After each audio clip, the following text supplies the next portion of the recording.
오늘 우리에게 주시는 하나님의 말씀은 고린도후서 6장 1절로 10절의 말씀입니다. 고린도후서 6장 1절로 10절의 말씀입니다.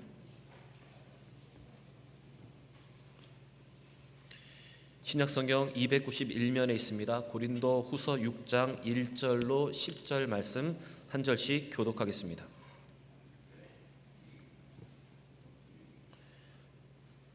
우리가 하나님과 함께 일하는 자로서 너희를 권하노니 하나님의 은혜를 헛되이 받지 말라.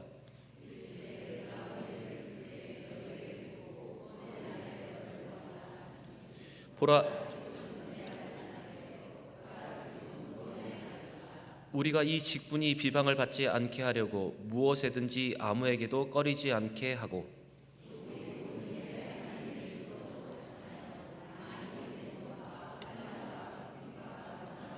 매맞음과 갇힘과 난동과 수고로움과 자지 못함과 먹지 못함 가운데서도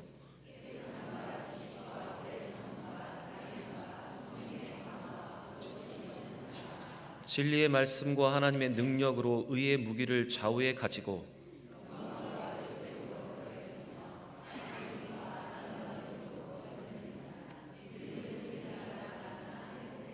무명한 자 같으나 유명한 자요, 죽은 자 같으나 보라 우리가 살아있고 징계를 받은 자 같으나 죽임을 당하지 아니하고 근심하는 자 같으나 항상 기뻐하고 가난한 자 같으나 많은 사람을 부유하게 하고 아무것도 없는 자 같으나 모든 것을 가진 자로다.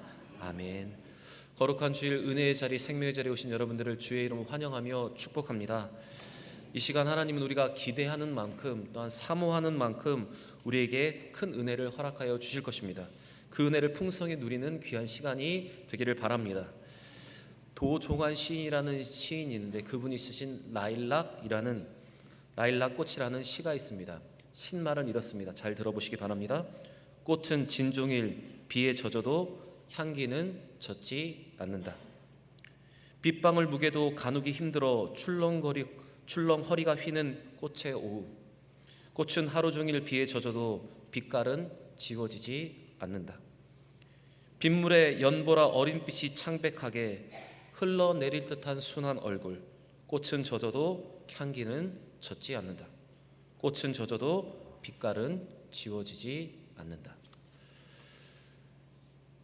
힘들고 어려운 환경과 상황이라도 정체성이 사라지지 않는다는 말로 표현할 수 있는 시입니다. 지난주에 우리 모두는 새해를 믿음으로 더욱더 은혜로 더욱 살겠다고 기대와 다짐으로 첫 주를 믿음으로 시작했습니다. 마음으로 다짐하고 믿음의 길로 걷겠다고 다짐하고 믿음의 사람으로 살 것을 우리는 다짐했습니다. 그런데 여러분, 그렇게 다짐하며 시작한 우리 모두에게도 어려움은 찾아올 수 있습니다. 시련이 찾아올 수 있고 사탄의 공격으로 우리는 넘어질 수도 있습니다. 그러나 여러분, 우리의 믿음의 정체성은 변하지 않을 줄 저는 믿습니다. 꽃은 젖어도 향기가 젖지 않는 것처럼, 꽃은 젖어도 빛깔이 지워지지 않는 것처럼 우리의 믿음의 정체성과 우리의 다짐이 변하지 않고 흔들리지 않는 한 해가 되기를 원합니다. 여러분, 어떤 환경과 어떤 상황을 만나든지 믿음이 변치 않고 그리스도의 향기를 계속 발할 수 있는 그리스도의 꽃으로 살아가는 귀한 한 해가 되기를 원합니다. 새해를 믿음으로 시작하며 다짐했지만 그 마음이 변하지 않고 더욱더 강하여지고 확신 가운데 거하며 살아가기를 원합니다. 우리 이 마음으로 우리 옆에 분과 한번 이렇게 인사하겠습니다. 이 마음과 이 믿음을 변치 맙시다. 이 마음과 이 믿음을 변치 맙시다. 오늘 우리가 함께 읽은 본문은 바울이 고린도 교회 성도들에게 부탁하는 권면의 내용입니다. 바울이 오늘 그들에게 권면하고 있는 것은 바로 하나님의 사람이 하나님의 일꾼으로 살아갈 때 어떻게 살아가야 하는지, 어떤 삶을 살아야 하는지를 오늘 우리에게 말하여 주고 있습니다. 어쩌면 이것은 고린도 교회 성도들에게 부탁인 동시에 우리에게도 부탁인 동시에 바울의 자기 각오와 다짐을 기록해 놓은 내용이라고 말할 수 있습니다. 저는 오늘 이 말씀을 통해서 2020년도 한 해를 믿음으로 살아가고 하나님의 사람을 감당해야 하는 복음의 일꾼으로 우리 자신을 한번 돌아보며 다시 한번 믿음으로 다잡는 귀한 시간이 되기를 원합니다. 사실 오늘 본문을 읽을 때 우리는 우리의 마음에 좀 불편함이 있습니다. 꼭 이렇게 살아가야 하나? 이렇게 힘들게 예수를 믿지 않고 이렇게 힘들게 이루고 싶지 않은데라는 생각이 우리 마음속에 생길 수도 있는 말씀이 오늘 본문에 기록되어 있습니다. 그리고 또 한편 우리의 마음속에는 나는 평신도이기 때문에 이거는 특별히 사역을 받은 목사님이나 사역자에 해당하는 말이고 또한 교회의 일부 특별한 사람들에게만 해당하는 말씀이라고 생각할 수 있습니다. 그런데 여러분, 성경에 평신도라는 말이 있을까요? 성경에 평신도라는 말은 없습니다. 하나님은 우리 모두를 부르시고 우리 모두를 성도라고 칭하셨습니다. 그리고 우리를 제자로 예수님은 부르셨습니다. 하나님의 나라의 백성, 하나님의 자녀, 그리스도의 신부, 이 성도라는 이름을 우리에게 붙여주셨습니다. 그렇게 우리 모두는 같은 성도입니다. 특정한 사람에게만 주는 말씀이 아니라 우리 모두에게 주시는 말씀으로 알고 믿고 이 말씀에 귀를 기울이시고 이 말씀을 듣고 믿음의 일꾼, 복음의 일꾼이 되는 우리 모두가 되기를 원합니다. 저는 오늘 본문의 말씀을 세 가지의 제목으로 함께 나누기를 원하는데, 첫 번째 제목은 은혜의 때와 구원받은 나를 사는 복음의 일꾼들은 항상 복음을 전하는 삶을 살아가야 한다는 것입니다. 바울은 고린도 후서 5장의 후반부에서 하나님과 화목하는 이 능력, 이 놀라운 은혜를 받은 고린도 성도들에게 그것을 헛되이 하지 않기를 충고하였습니다. 그리고 그것을 헛되이지 않는 방법은 바로 특권을 받은 성도들이 하나님과 화목한 삶의 감격과 그 은혜를 유지하고 또한 그리스도를 위해서 사는 삶으로 그것을 지켜가기를 그들에게 충고하였습니다. 다시 말씀드리면 하나님의 은혜를 누리고 있고 구원받는 그 감격을 유지하며 살아가야 하고 주를 위해서 열심히 봉사하며 섬겨하는 삶을 통해서 이 믿음을 지켜갈 수 있다고 말한 것입니다. 그런데 이렇게 강조한 바울은 오늘 본문 1절과 2절에 다시 한번 그들을 향해서 이렇게 강조하고 있습니다. 오늘 본문 1절과 2절을 같이 한번 읽어보겠습니다. 우리가 하나님과 함께 일하는 자로서 너희를 권하노니 하나님의 은혜를 헛되이 받지 말라. 이르시되 내가 은혜 베풀 때에 너에게 듣고 구원의 날에 너를 도왔다 하셨으니 보라 지금은 은혜 받을 만한 때요 보라 지금은 구원의 날이로다. 바울은 지금이 은혜 받을 때요 구원의 날이라고 우리에게 말하고 있습니다. 그런데 여러분, 이 말은 은혜를 받고 구원을 얻은 사람들에게는 긍정의 말이지만 반대로 보면 그 은혜를 받고 구원을 받지 못한 자들에게는 경고의 메시지를 담고 있는 말입니다. 그 이유는 은혜의 때와 구원의 날은 반대로 멸망과 심판을 포함하고 있기 때문에 그렇습니다. 다시 말씀드리면 누군가에게는 은혜의 때이고 구원의 날이지만 다른 누군가에게는 그날이 심판과 멸망의 때가 이를 수 있다는 사실입니다. 요한복음 3장 16절과 18절에 보시면 우리가 구원의 확신을 가장 잘 알고 있는 말씀 가운데 하나인데, 이 말씀의 끝에 보면 누구는 멸망을 받게 되고 누구는 구원을 받게 된다는 말이 기록되어 있습니다. 제가 한번 읽겠습니다. 요한복음 3장 16절과 18절입니다. 하나님이 세상을 이처럼 사랑하사 독생자를 주셨으니 이는 그를 믿는 자마다 멸망치 않고 영생을 얻게 하려 하심이라. 하나님이 그 아들을 세상에 보내신 것은 세상을 심판하려 하심이 아니요 그로 인해 말미암아 세상을 구원하게 하려 하심이라. 그를 믿는 자는 심판을 받지 아니하는 것이요 믿지 아니하는 자는 하나님의 독생자의 이름을 믿지 아니하므로 벌써 심판을 받은 것이니라. 하나님은 우리에게 구원의 은혜를 주시기 위해서 예수 그리스도를 이 땅에 보내셨습니다. 그렇게 예수를 믿고 예수를 인정하며 예수를 고백하는 자들에게는 이미 은혜가 임했고 구원이 그들 가운데 머물고 있습니다. 그러나 반대로 고의적으로 예수를 받아들이지 않는 유대인들과 또한 예수를 거절하는 자들에게는 심판의 때가 이미 시작되었다고 성경은 선언하고 있습니다. 여러분, 예수를 믿는 우리에게는 구원의 때이고 은혜의 날이지만 예수를 믿지 않고 예수를 인정하지 않는 우리의 다른 가족과 우리의 주변 사람들에게는 이것이 심판과 멸망의 날의 시작이기도 한 것을 우리는 알아야 합니다. 그렇기 때문에 우리가 이 복음의 일꾼으로 그 구원의 은혜를 누리고 있고 또한 구원을 경험하는 사람이라면 우리는 그것을 위해서 복음을 전하고 믿지 않는 우리의 가족과 복음을 알지 못하고 예수를 인정하지 못하는 사람들에게 복음의 일꾼으로서 복음을 전하는 삶을 살아가야 하는 것입니다. 바울은 그래서 이 구원의 복음과 그 은혜를 고린도 교회의 성도들이 헛되이지 않고 소중하게 하라는 말로 1절에 말하고 있고, 그 구원과 그 감격을 위해서 이 복음을 전하는 일, 그리스도를 위해서 일하는 것을 멈추지 말라고 말하고 있는 것입니다. 여러분, 그리스도를 위해서 일하는 것, 그리스도를 위해서 사는 것의 가장 기초가 무엇이라고 생각하십니까? 저는 예수를 위하는 삶, 예수를 위해서 일하는 것의 가장 기초는 바로 복음을 전하는 삶을 살아가는 것, 바로 그것이 가장 기초라고 생각합니다. 여러분, 새해가 시작되었습니다. 여전히 우리 가족 중에 예수를 믿지 않는 사람도 있고, 우리 주변에 예수를 꼭 믿어야 하는 사람들이 있는데, 그 사람들이 예수를 믿지 않고 있는 사람들이 있다면, 우리가 올해 한 해 복음의 일꾼으로서, 그 은혜를 누리고 있는 자들로서, 은혜를 누리고 구원을 경험한 사람들로서 복음을 전할 수 있는 여러분과 저의 삶이 되기를 원합니다. 여러분, 교회 가운데도 불편한 진실이 있다는 것을 아십니까? 언제부터인지 교회 안에도 불편한 진리, 불편한 진실이 있었습니다. 그것은 바로 전도와 헌금에 대한 것입니다. 전도가 힘든 시기에, 사람들이 전도되지 않는 이 시기에 전도하라는 말을 들으면 교인들은 부담스러워하고 불편합니다. 그래서 목사님들도 이러한 설교를 꺼리고 있는 것이 지금의 현실입니다. 이것이 바로 불편한 진실, 불편한 진리가 되어버렸습니다.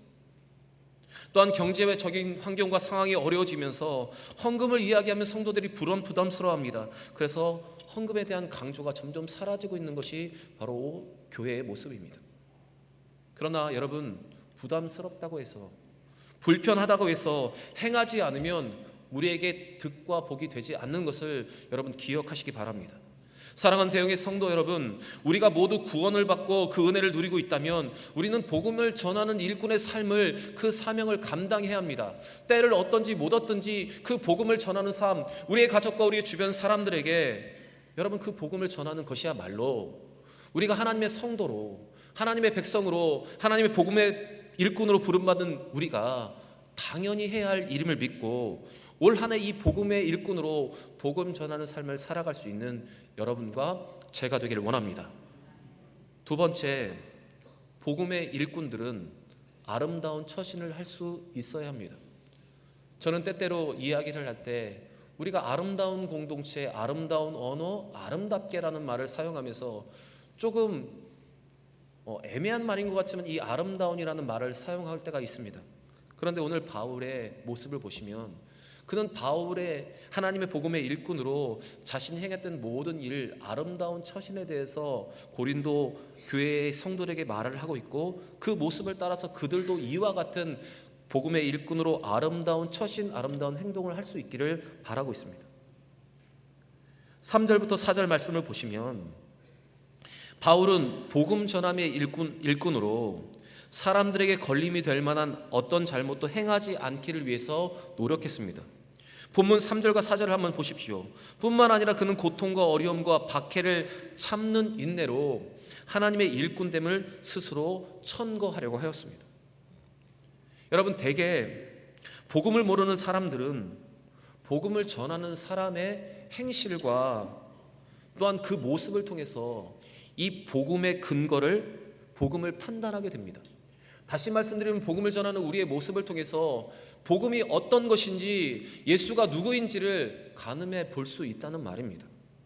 그러므로 우리는 모든 교회 교역자를 비롯한 모든 교인들은 우리 때문에 전도의 문이 막히지 않도록 무슨 일을 하든지 복음에 합당하게 행해야 되는 믿음의 삶이 여러분 우리 가운데 있어야 하는 것입니다. 또한 교회 안에서도 마찬가지입니다. 교회에서도 일할 때에도 다른 믿음이 연약하고 또한 아직도 자라나고 있는 성도들이 그들에게 비방과 그들에게 걸림돌이 되지 않도록 우리 자신을 자제하며 하나님의 은혜로 하나님의 일을 할 때도 감사한 마음으로 그 일을 감당하며 하나님이 한 것 같이 믿음으로 행할 때, 복음의 일꾼다운 아름다운 처신이 있을 때 모든 교인들이 더 자극되며 그것이 본이 되어서 교회에 더 덕을 끼치게 되는 것입니다. 또 4절부터 5절 후반주의 말씀을 보시면 바울은 복음을 전하다가 매맞고 투옥당하고 조롱하고 괴로워했으며 때로는 굶주림과 수면 부족에 시달리기까지 하였습니다. 그렇지만 그 속에서도 진실함과 하나님을 향한 바른 지식과 인내와 친절함으로 복음 일꾼됨을 그는 증명하며 살았습니다. 또한 성령의 감화와 거짓 없는 사랑과 진리의 말씀과 하나님의 능력으로 이것을 증거하려고 그는 하였다고 그는 이렇게 이야기를 하고 있습니다. 오늘 본문 6절과 7절 말씀을 같이 한번 읽어보겠습니다. 본문 6절과 7절입니다. 깨끗함과 지식과 오래 참음과 자비와 함과 성령의 감화와 거짓 없는 사랑과 진리의 말씀과 하나님의 능력으로 의의 무기를 좌우에 가지고. 복음의 일꾼이 어떠해야 하는 것에 대해서 바울은 이렇게 수많은 단어를 열거하고 있는데, 여러분 그 단어에 한번 집중해 보시기를 바랍니다. 여러분, 깨끗함이라고 말하고 있습니다. 바로 불의와 타협하지 않는 것을 말합니다. 꼼수를 쓰지 않고 정직하게 행하는 것, 바로 그것이 깨끗함입니다.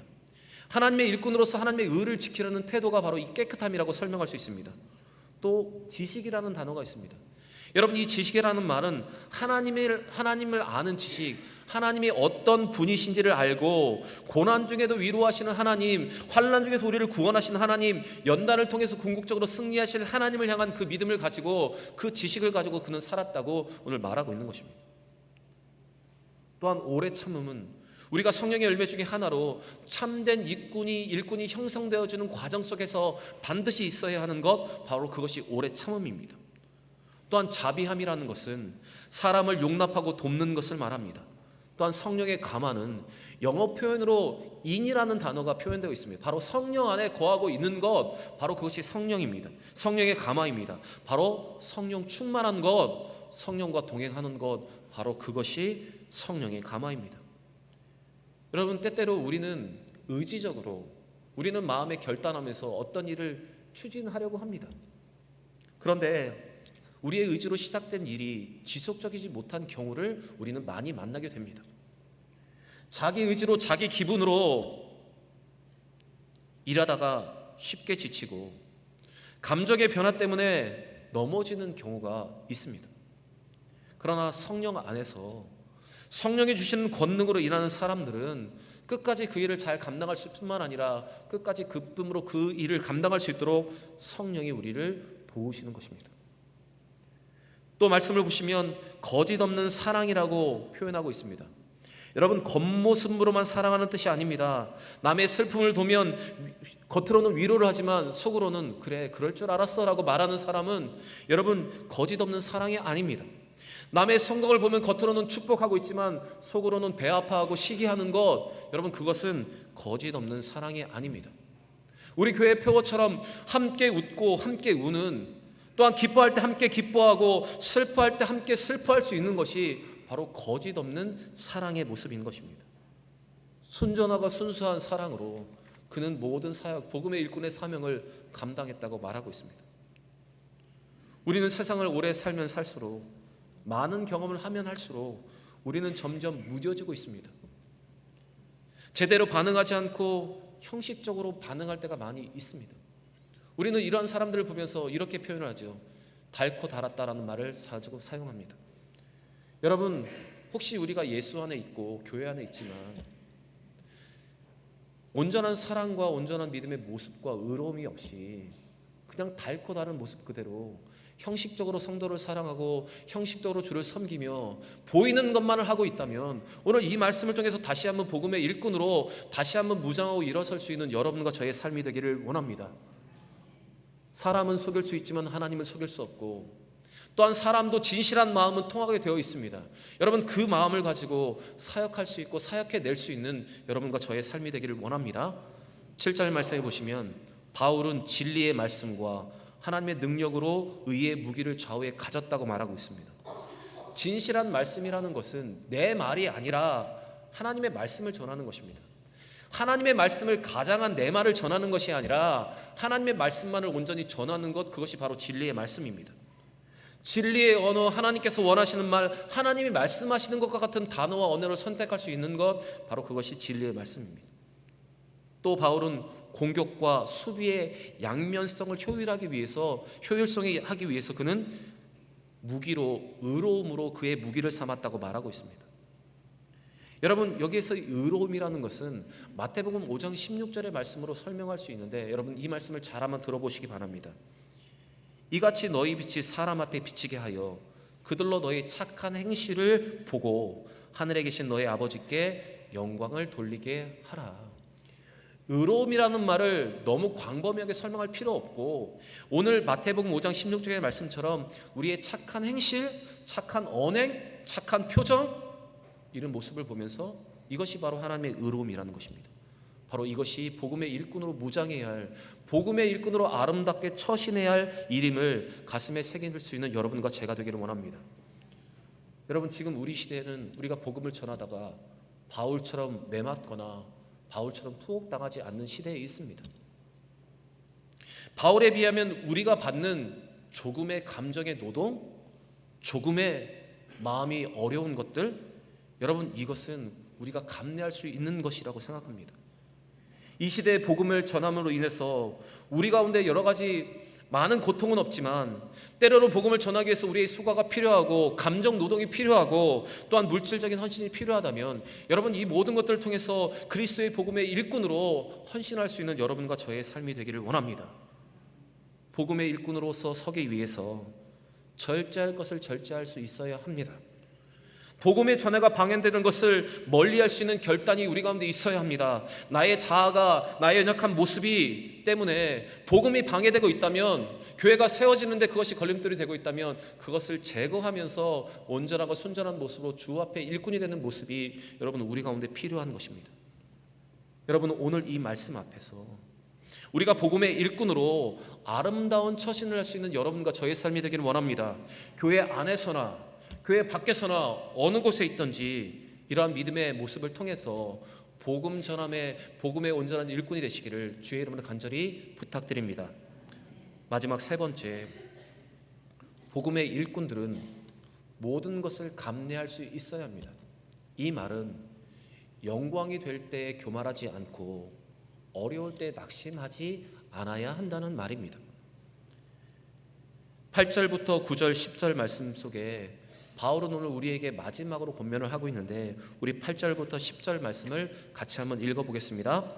영광과 욕됨으로 그러했으며 악한 이름과 아름다운 이름으로 그러했느니라. 우리는 속이는 자 같으나 참되고 무명한 자 같으나 유명한 자요, 죽은 자 같으나 보라 우리가 살아있고 징계를 받는 자 같으나 죽임을 당하지 아니하고, 근심하는 자 같으나 항상 기뻐하고 가난한 자 같으나 많은 사람을 부유하게 하고 아무것도 없는 자 같으나 모든 것을 가진 자로다. 이 말씀을 여러분 가슴 깊게 한번 받아보시기 바랍니다. 바울이 그리스도의 종으로서 그가 어떤 삶을 살았는지, 그가 받던 대우와 그의 감정이 바로 이 8절부터 10절에 그대로 녹아져 있습니다. 그는 존경을 받기도 했고 수치를 당하기도 했습니다. 모욕을 받기도 하고 칭송을 받기도 했습니다. 그럴 때마다 그는 하나님 앞에 의롭게 자신을 세우려고 노력했다고 그는 말하고 있습니다. 칭송을 받을 때 교만하지 않고 모든 영광을 하나님께 돌렸으며, 어려움이 찾아온다 하더라도 낙심하고 낙담하지 않고 다시 한번 주께서 주실 새 힘을 가지고 그 일을 감당했다는 말이 오늘 본문의 내용인 것입니다. 그래서 그는 거짓말쟁이 취급을 받을 때에도 끝까지 진실된 것을 말할 수 있고, 세상에 알아주지 않는다 하더라도 하나님의 인정받음을 족함으로 여기면서 날마다 죽음 가운데 놓여졌지만 날마다 새 생명을 주시는 하나님을 의지하면서 그 모든 일을 감당할 수가 있었던 것입니다. 또는 그는 많은 근심 가운데 있었지만 주님이 주시는 그 기쁨이 그의 마음 가운데 넘쳤고, 물질적으로 가진 것이 없었지만 영적인 풍성함이 그에게 있었을 뿐만 아니라 많은 것을 소유하지 못했지만 그는 하나님의 나라를 바라보며 믿음으로 전진하였습니다. 여러분, 하나님의 일꾼으로 살아가다 보면, 복음의 일꾼으로 살아가다 보면 영광을 받기도 하지만 수치를 당할 때도 있습니다. 칭찬을 받을 수도 있지만 비난을 받을 수도 있습니다. 우리가 믿음으로 살면 살수록 사탄은 우리를 더 넘어뜨리고, 우는 사자와 같이 우리를 두루 삼킬 자를 찾는 것처럼 우리를 넘어뜨리기 때문에 그렇습니다. 그런데 여러분, 우리가 영광을 받는 그 자리에 있다 하더라도 우리 스스로를 높이는 것이 아니라 하나님을 높일 수 있는 여러분과 제가 되기를 원합니다. 내가 했다, 내가 이뤘다 말하지 않고 하나님이 하셨다고 고백할 수 있는 우리 모든 대형의 복음의 일꾼들 되기를 원합니다. 그리고 때때로 비난을 받고 때때로 어려움이 온다 하더라도 바울과 같이 흔들리지 않고 넘어지지 않고 포기하지 않는 여러분과 저의 삶이 되기를 원합니다. 그래서 오늘 이 바울의 고백처럼 이 근사한 고백, 이 멋진 고백을 사람들 앞에 말할 수 있는, 또한 간증할 수 있고 하나님 앞에 올려드릴 수 있는 여러분과 저의 삶이 되기를 원합니다. 사랑하는 대형의 성도 여러분, 우리는 비에 젖을 수 있지만 우리의 향기는 없어지지 않습니다. 우리는 비에 젖을 수 있지만 우리의 빛깔은 변하지 않아야 합니다. 교회 안에서나 교회 밖에서 어떤 일을 만나든지 우리의 향기와 우리의 빛을 잃지 않는, 빛깔을 잃지 않는 여러분과 저의 삶이 되기를 원합니다. 그래서 올 한 해 믿음으로 더 성장하고, 또한 올 한 해 우리가 복음의 일꾼으로 굳건히 서서 교회를 든든히 세우고 복음의 부흥을 이루는 우리 대형교회가 되시기를, 또한 모든 성도들이 되시기를 주의 이름으로 간절히 축원합니다. 오늘 주신 말씀을 기억하며 함께 기도하기를 원합니다. 기도하실 때 오늘 주신 말씀을 기억하기를 원합니다. 복음의 일꾼들은 은혜의 때와 구원의 날을 살아가면서 매일 복음을 전하는 삶을 살아가야 합니다. 어떠한 일을 만나든지 아름다운 처신으로 복음의 일꾼다운 모습으로 서야 합니다. 또 영광을 받을 때 교만하지 않고 어려움을 당할 때 낙심하지 않는 믿음의 모습이 필요합니다. 오늘 주신 말씀을 기억하시면서 기도하실 때 아버지 하나님, 복음의 일꾼다움으로 서게 하여 주옵소서. 2020도 한 해 우리 스스로가 복음의 일꾼으로 온전히 서게 하여 주옵소서. 이 기도의 점을 가지고 우리 함께 기도하며 나아가겠습니다. 기도하겠습니다.